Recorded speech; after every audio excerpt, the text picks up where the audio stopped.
2 Corinthians chapter 11. I hope you will be patient with me as I keep on talking like a fool. Please bear with me. I am jealous for you with a jealousy of God himself. For I promised you as a pure bride to one husband, Christ.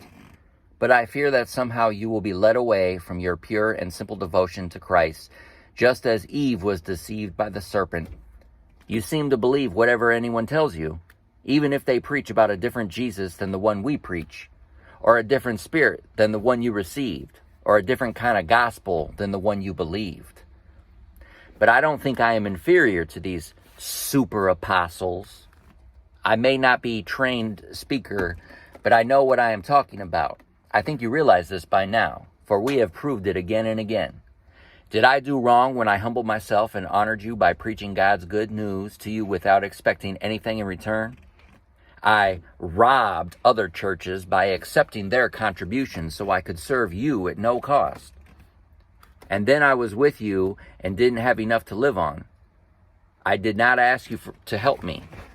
For the brothers who came from Macedonia brought me another gift. I have never yet asked you for any support, and I never will. As surely as the truth of Christ is in me, I will never stop boasting about this all over Greece. Why? Because I don't love you? God knows I do. But I will continue doing this to cut the ground out from under the feet of those who boast that their works is just like ours. These people are false apostles. They have fooled you by disguising themselves as apostles of Christ. But I am not surprised. Even Satan can disguise himself as an angel of light. So it is no wonder his servants can also do it by pretending to be godly ministers. In the end, they will get every bit of punishment their wicked deeds deserve. Once again, don't think that I have lost my wits to talk like this, but even if you do, listen to me, as you would listen to a foolish person, while I also boast a little. Such bragging is not something the Lord wants, but I am acting like a fool. And since others boast about their human achievements, I will too. After all, you who think you are so wise enjoy listening to fools. You put up with it when they make you their slaves, take everything you have, take advantage of you, put on airs, and slap you in the face. I'm ashamed to say that we were not strong enough to do that. But whatever they dare to boast about, I'm talking like a fool again, I can boast about it too. They say they are Hebrews. Do they? So am I. And they say they are Israelites. So am I. And they are descendants of Abraham. So am I. And they say they serve Christ. I know I sound like a madman, but I have served him far more. I have worked harder, been put in jail more often, been whipped times without number, and faced death again and again. 5 different times the Jews gave me 39 lashes. 3 times I was beaten with rods. Once I was stoned.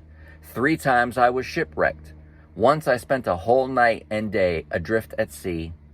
I have traveled many weary miles. I have faced danger from flooded rivers and from robbers.